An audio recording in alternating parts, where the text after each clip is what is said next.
This video is brought to you by Iona, North America's premier charging network. With unmatched commitment to elevating the customer experience, Iona is opening America's roads to all EVs, giving drivers the coverage they need, the reliability they deserve, and the amenities they crave. Hello and welcome to another Out of Spec Reviews video, and welcome to the new Kia EV6 refresh. We have made a few videos with this car, and our full review I'll leave linked in the description below, but this car is special. It's because it's owned by my good friend and colleague Coleton from the Out of Spec Detailing channel. Dude, this is your car.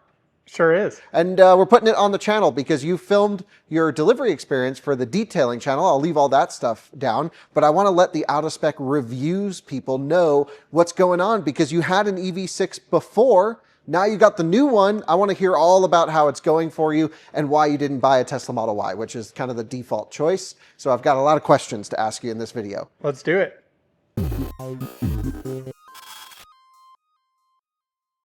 Starting off, why did you get an EV6 in the first place, your previous one? Because that was a great deal, but why'd you go for it? Crazy deal. So that vehicle I got, gosh, that would have been 2024, I believe, roughly June time of From 2024. Our friends at Fort Collins Kia. Fort Collins Kia, always good to see you. Yep. I love that. By the way, they went from the crappiest dealership to the nicest showroom I've ever seen. It's insane. It's better than the Porsche store, the Audi store, like everything around. It's the nicest store around. That's because so many Out of Spec viewers bought Kias from them. Yeah, yeah, we definitely went through a lot of those. Yeah. So the deal at the time, Kyle, this was, peak of Colorado EV incentives, federal tax credit incentives.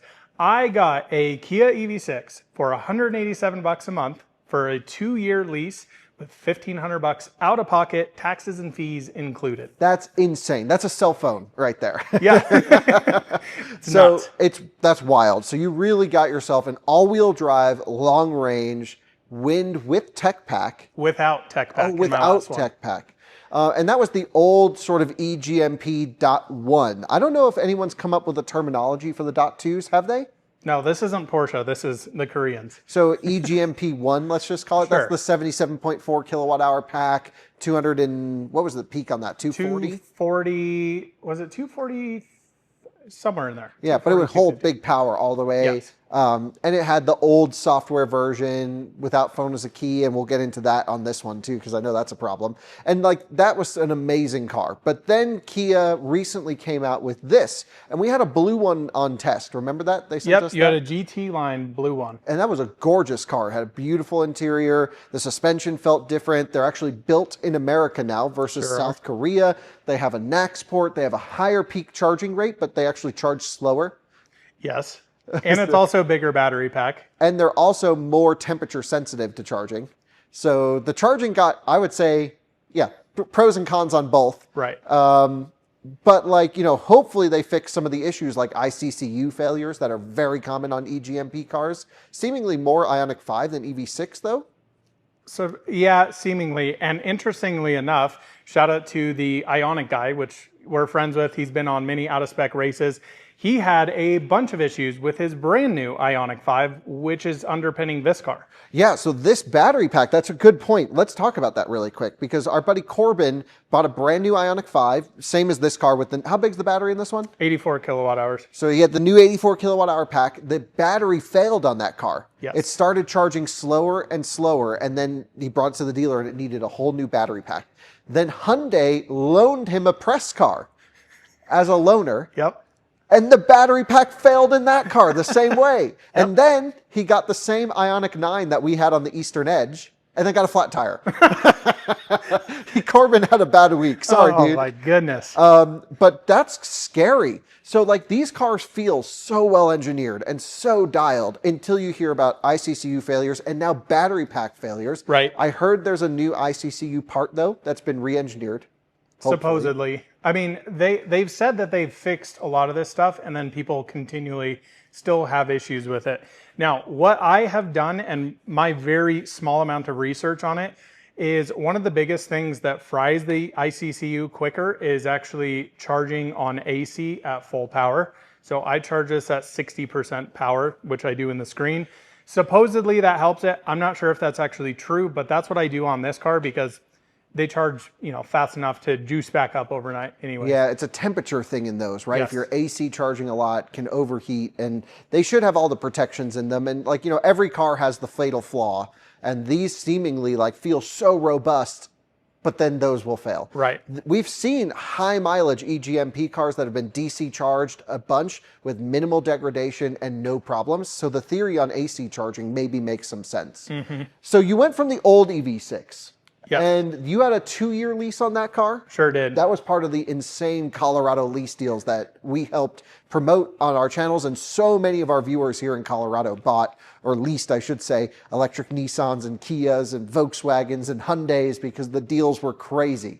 Right. It's a free car. I mean, at the end of the day, taxes, fees, insurance included, I was paying under $300 a month for an all-wheel drive electric car that I haul the dogs. I go to and from work in it, and I'll make airport runs or just, take this when I don't want to drive the Model 3 Performance over there. Right, and it helps you actually keep the Model 3 Performance, which you own, lower mileage, so you're not piling the miles on there, killing the resale. It stays nice and clean, and that's sort of the fun weekend car. Yep. But you didn't have your last EV6 for 2 years. Correct. You had it for 1.5 years. Sure did, and I made a big play on this, and I told you not to do it, by the way. You sure did, but I'm so glad I did. Yes, you were right. Let me explain a little bit. So my friend Nick, he's a good family friend of ours. He's been on the channel. Yeah, big German Nick. So he had an EV9. And at the end of 2025, we knew federal tax credit was leaving across the board for all the electric cars. So Nick's lease was coming up in 2026, and he went over to Fort Collins Kia. He said, hey guys, are you doing any sort of deals on a new EV6? Those have NACS on them now, whole other story on EV9s. And they said, hey, we're actually doing a deal, and we can trade you out of your car, and your lease price is gonna go up by $20 a month. And then you can hold on to that lease payment for another 2 years and price protect yourself. Bingo. Before the big tax credits go away. Bingo. And prices have changed. And have they changed on these as well? Okay, so what did you lease this one for? Because what you did was you brought your existing EV6 in, turned it in early. Yep. Did Kia have a lease pull-ahead program where they waived the payments? Or did you have to roll the payments in? They got rolled into it, and people are like, that's terrible financial advice to ever do that. Dude, it was $1,000. Yeah. Because it's $187 a month times 6 months. It doesn't matter. No, it was negligible. Yeah. So I put that into this car, and I leased this car, zero out of pocket. I handed them the keys to my old EV6, walked out of the dealership with a brand new EV6. I would have been over mileage on the last car as well. $314 a month, taxes and fees included. So your payment went up a little bit? Yeah. But you rolled in all the stuff from the old car, yeah, and you started a fresh lease. Correct. That's amazing. My whole thought process behind this, Kyle, was that in 2026, every car is going to get more expensive, whether it's EV6, whether it's Tesla Model Y. And a lot of people were like, Colton, just wait. I was going to be middle of the year, June to July time. I was going to be looking for a car. Not to say that I'm 100% right, but I don't think incentives are going to get as good as they were then. So I basically pre-bought 2 extra years of a low payment, and holy crap, did I save a lot of money. Yeah, because right now, this is a $500-600 a month car. Let me pull this up. You continue talking, and I will pull this up here because I actually reached out to Fort Collins Kia, and I said, hey, I would like my exact same car here, and let me know what it costs currently right now. So, and this was not trading in a car, zero down for 24 months, $631. So you literally double. Yeah, double. More than double. Yep. Whoa. Yep. Wow. So you were smart. I know I was smart. And Kyle, this car behind us here, the Model Y, which I think most people would say is the car I should have gotten, objectively, way better car, the Model Y. Yeah. But this is still a great car. It is. Yeah. That's over $700 a month with money down. Wow. Yeah, with quite a bit down you need on that thing. And for my use case, these 2 cars would do exactly the same thing. Yeah, it's home to here, airport, dog car. Go to dinner with the wife, once or twice a week, whatever. Yeah, and you know, this is still a fantastic riding car. Yes. We just took it to Chipotle, actually, did what you were supposed to do with this, and it was awesome. So I want to ask you all about the new car. So clearly you got into it early, snagged the last tax credit. You bought this right at the end of the year, right? Yeah, I got it. I picked this up December 23rd. Right, so right at the end, snuck it in, and wow, what a deal, and what a cool car. So you went up in battery pack capacity. Correct. You went with an American-built one. Do you notice any build quality between America and South Korea? I sure do, actually. What's really interesting about this car, the NVH has improved on this. It's more quiet. I feel like they did some suspension tuning on this. This also has slightly different body in white because the charge port's on the other side now. But the exterior fit and finish is worse now built in the US versus Korea. Oh, really? So the tolerances are not as good. And paint is not as good on this as well. Oh. So the Koreans like really had it dialed in, but I had some creaks and rattles in the last one. This one is kind of opposite. Exterior is like meh, interior is like dialed. Okay, interesting. That's interesting to know. Do you notice the more range out of this car? For sure I do. Oh, really? So I am running on a unbelievably inefficient set of wheels and tires right now. Okay, so these are the Kia EV6 GT wheels, which look amazing, by the way. They're off the last generation as well. Should note that. The newest generation does not have this wheel design. I absolutely love these. These are the ones I had on my long-termer, on my blue one that I drove once. So that was the other part of the deal, is I had Nokia and Hakkapeliitta R5s for this. I have summer tires for this. If I were to get into a Model Y, I'd have to sell those. I'd have to get a new set because I'm sorry, I can't do those wheels. It wouldn't happen. Those are pretty terrible. Yeah, it wouldn't happen for me. Yeah. So these look great. 21-inch wheel, Nokia and Hakkapeliitta R5s. What do you think my efficiency has been here in Colorado? It's wintertime, but it's also been unseasonably warm. Well, I also watch you drive. Okay, how do I drive? And you're just like full throttle all the time. Yes. And you pull out of here and just blast off. I have no idea what to expect for efficiency. So I remember on my EV6 GT, terrible efficiency because of these wheels. Yes. And I think I also had R5s on my blue one. That's right. I can't remember, but I was getting like 2.4 miles per kilowatt hour. This lifetime average, and that's with leaving the car on, sitting and burning energy, which goes in that calculation, 2.9 miles per kilowatt hour. Oh, that's better than I would thought. Substantially more efficient than the last car. That's wild. Yeah, that's very good. Yes. Wow. And not very good, but considering these wheels and considering how bad the old one was. Right. Now, the old EV6 was very efficient if you had it on the Aero wheels.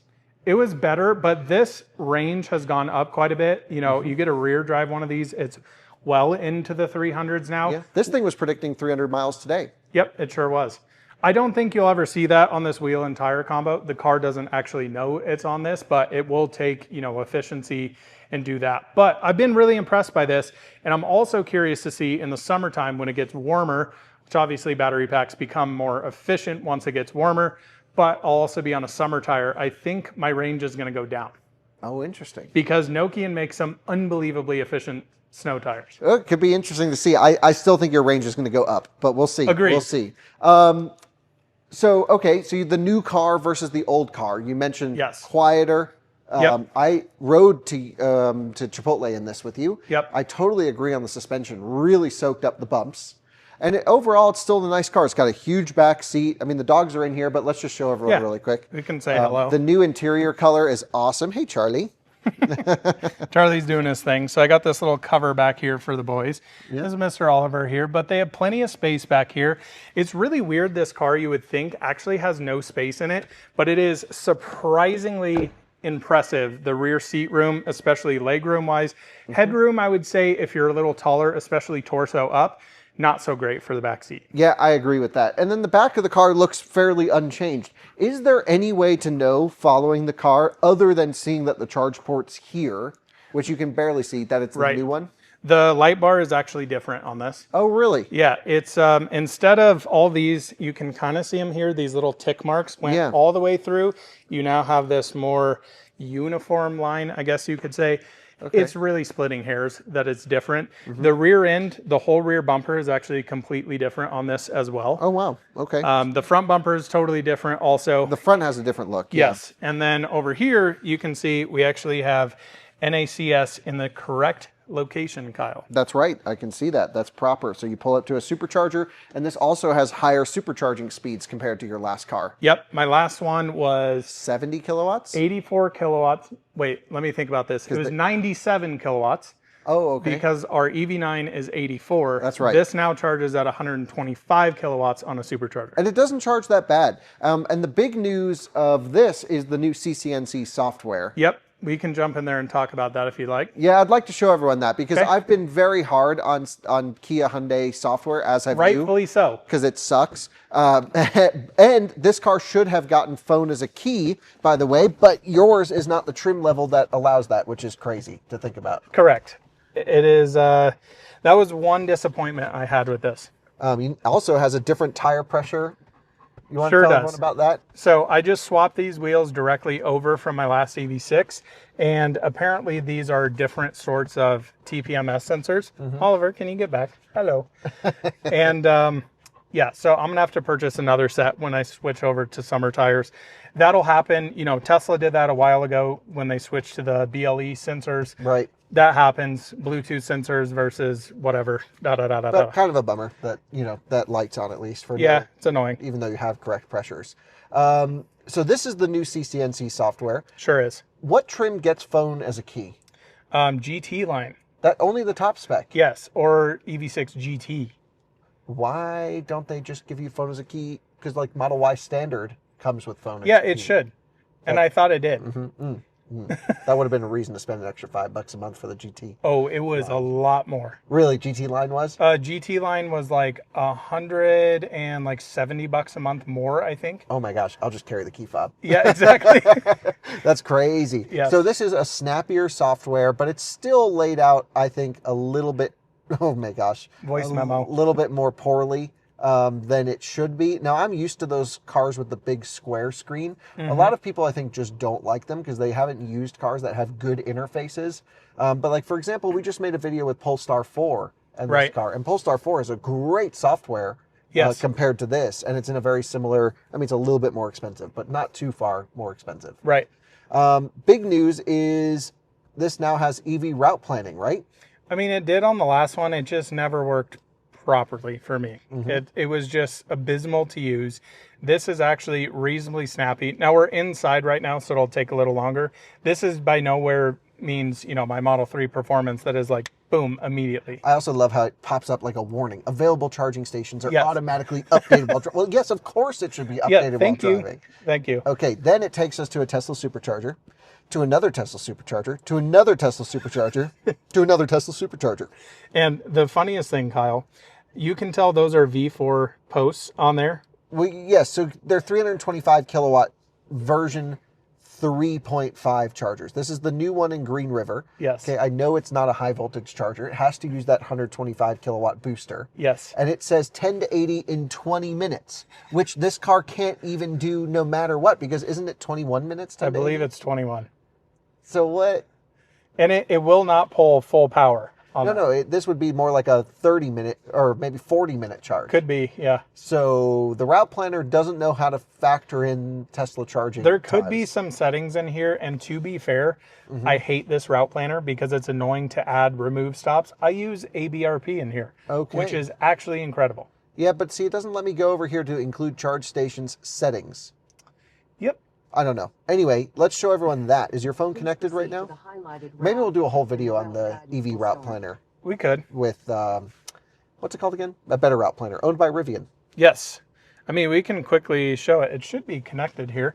So if we click phone projection, oh, it's asking me to redo it. Okay, there we go. We're in here now. So there's ABRP. Right here. So we do you have a dongle in here for this? I sure do. So we can go to, start driving here. And this is ABRP's system here. Now, it's not going to have good cell phone service because I don't have phone service in here. Oh, yeah, I can see that. Because it's a metal box. So maybe we'll leave this off. Just telling you, if you get an EV6, EV9, Ioniq 5, Ioniq 9, ABRP is way better. Yeah, it's worth a whole video. We got to do that. Because it'll tell you, like, what station, how many are available, your current SOC, et cetera, et cetera. It's really nice. Really nice. In here, it feels fairly unchanged compared to the last EV6, I should say. There's quite a few small differences. Okay, so first thing I'm noticing, you have all of your heated and cooled seats and stuff. You have a new steering wheel, though. Yes, which is way better, but not great. Yeah, it's like a little bulky-ish. The GT gets the tri-spoke steering wheel, which is a good one, or the GT line. Yes. As well as the GT. They have changed all of the plastic color materials in here. The screen is completely new. Yeah, the screen looks nice. How did you get back to Kia? I think it's nicer. It's glossier. Yeah. Right? It's better than before. It's still not super bright. I might have it turned down quite a bit as well. Okay. Because the annoying thing is Apple CarPlay on this, which I'm normally using on this car, is way brighter, especially when you get like album art or things like that. And it's just so bright at night that it's like blinding. But this is different, seems snappier, a little bit better, still not amazing. Totally new materials, completely different dash design here. All of the materials over here with all the dog hairs on it are completely changed now. Yep, noticing that. That's nice, actually. And it's carpeted down into here. Correct. I mean, I guess this is plastic on the inside of the door pocket, but I mean, really nice materials. The whole car feels, it does feel better, but I wouldn't say it's like worth upgrading to from the previous generation. I would agree. So a couple different changes from my generation car. This now has tech pack included in winch trim. Does that mean you get this thing? Yep. You get that. Blind spot cameras, which is actually really darn nice. That is nice. You get pop-out door handles. Oh, yeah. Wireless CarPlay. I hate the pop-out door handles. Oh, why? Let me tell you why. Because... Should we pop out to see them? Well, to leave the dog mode on, right? Okay, we've been through this. Kyle and I went to Chipotle with both the boys. To leave any sort of climate on the car, it's a multi-step process. Yeah, where you go into utility mode, roll down the window, and then reach in to roll it back up. It's stupid. Previously, because I didn't have pop-out door handles, I would just leave the car unlocked. Oh, because then it would look like it's locked. Yeah, nobody would know any different. Right. Now it looks like it's always unlocked, and anybody could walk up to the car and open the door. Fair point. So I hate that. All right, so let's pop back out. Okay. I want to ask you just briefly, two questions. Okay. Old EV6 versus new EV6. If Right. someone owns an old EV6, let's say it's getting up in mileage, they own it, they want to keep one long term. Is it worth getting the new one, or should you stick with the old one? I mean, I think it depends on your financial situation and what you're looking to do. I think there's a lot of small refinements on this car that make up for a better package overall. Number one, safety-wise, headlights are actually usable now, Kyle. Yeah, they were terrible before. Dude, it was like you were driving with just the DRLs on. It was absolutely horrible. These have whole new design, projector lights on here. And just like the small livability things with this, I do think are better. The software is better. It's nowhere near where Tesla's at. I'll be the first one to say that. It is utterly atrocious compared to Tesla. But there are a lot of just nice overall things with this car. Yeah, battery preconditioning manual now. Exactly, which changes the game when you're using ABRP. I don't have to go in, change all the, it's so much better. So that type of stuff's great. What I would not think would be great is if you're gonna go out and purchase this car at MSRP, it makes 0 sense. Right, how much is this car, 54 grand? Yeah, this is like 53, 54K as spec. That's heavy money. That's what that car costs. Yeah, this is actually cheaper, I believe. Yeah, that's 48.9 or 49.9. Yeah, with no color options, whatever. So base to base, yes. Yeah, but glass roof, way better software, way better sound system. This only has 6 speakers. Right. So yeah, talk about that, because you went down in sound system. I did, and it was actually an improvement. So this had the Meridian 14 speaker stereo in it. Yeah, the old one. I genuinely can't even believe Meridian ever put their name on it. It sounded awful. Meridian is like a premium audio. It goes in Range Rovers. Yeah, your first gen Rivian, your quad has Meridian in it. Those were amazing. This was crap, like horrible. Yeah. It was so bad, like not clear, 0 bass. But people did that reverse bass thing, right? That totally changed it. And then I got the 6 speaker stereo, and I forgot that you don't have Meridian now until you get GT line.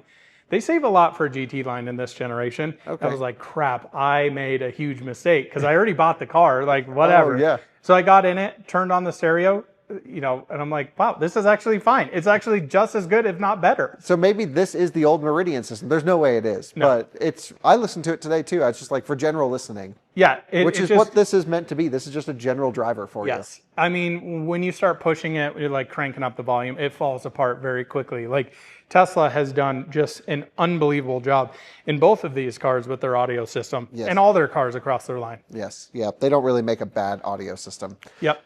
Okay, so the first question was, should you upgrade? It sounds like quite a bit different, more than I would expect on the surface of it, because there's minor visual changes, and the battery alone isn't worth the upgrade. I actually prefer the old car's charging to the new car for DC charging. And you know what's really annoying? So EV9, which is quite a bit more money, you get an adapter with. This one I have to buy an adapter for. Oh, a CCS adapter? Yeah. And what about a level 2 J1772? It comes with that. Okay. But Nick got a new EV9, right? And he got it, and my brother just got a new EV9 as well. Yeah. And they both got the CCS, NACS adapters. And did your EV9, because you have a CCS EV9, yes. Did that come with a NACS adapter? Yes. It's all over the place. Yeah, that's confusing. The second thing is, if you had to say, in your personal use case, how much more would a Model Y be worth to you over this car? Keeping in mind that you don't get lane centering in a Model Y without getting a $99 per month FSD. Yeah. What would the Model Y have to be priced at to say, you know what, it's worth the money more? If I'm going to be honest, I don't think a Model Y would ever be in my garage. Interesting. I would just get another Model 3. Okay, well, let's do that example then. Yep. Let's say a Tesla. Yep. Because I think a lot of people are trying to get away from Tesla into other types of cars. Sure. So how much more would a Model 3 be worth to you? I mean, I honestly looked at Model 3s at the time, but the problem was I knew prices were going to go up. So I would say, like, if I could get into a Model Y for, you know, like, let's say a dual motor all-wheel drive, I think in Colorado it makes sense to get an all-wheel drive. I like the power, yada, yada, yada. If that was like $400 a month and this was, you know, $314 what I pay, I'd probably go for the Tesla. But I also like the space of this. There is something about the Model Y that just does absolutely nothing for me. I agree. The Model Y is like the most NPC car out there. Model 3 is an amazing car. One of the best cars on the road. Yes. Model Y is still the car I recommend the most to most people. And I would also tell people, even though I wouldn't personally choose it, I would recommend you pick this up over this car if you're willing to spend more money on it. So here's the alternate choice. Run outside with me really quick. Okay, because this is a new car that we haven't talked about. I mean, the video is already live on this car, but we're locked in. We're locked in. Oh, it's getting dark out here. Yep. And a Toyota driver wearing a cowboy hat. Welcome to Northern Colorado. Hey, that's an unusual thing to see. Hey, those are built in America, brother.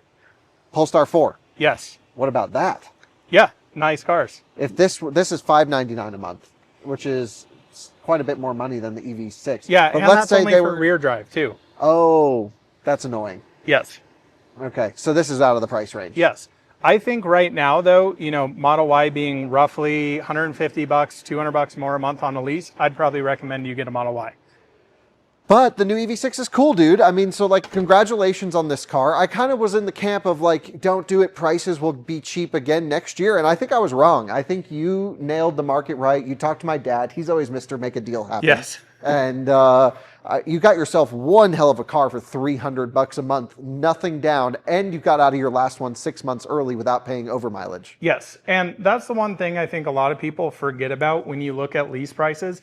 Please factor in the taxes and fees and total cost of ownership.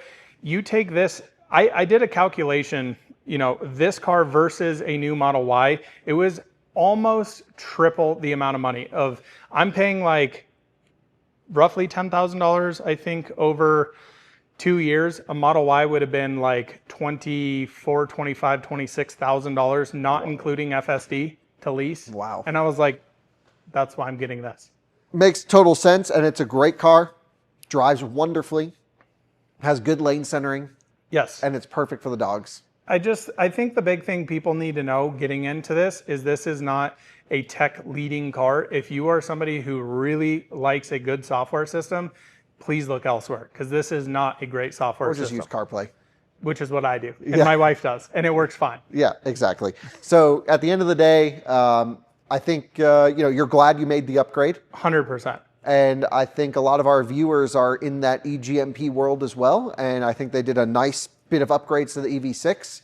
I would have loved to see you get an Ioniq 5, but I think you prefer this. I do not like the Ioniq 5s. That's so weird. I should have gotten an Ioniq 5N is what I should have gotten. Oh, now we're talking. That's what I want. Model 3 performance for the fun car, Ioniq 5N for the daily. Okay, that'd be sick. But new EV6 GT has the cool shifting stuff. I know. And the upgraded power and all that. Yeah, and is probably more money than a Model Y performance. But just give it a year.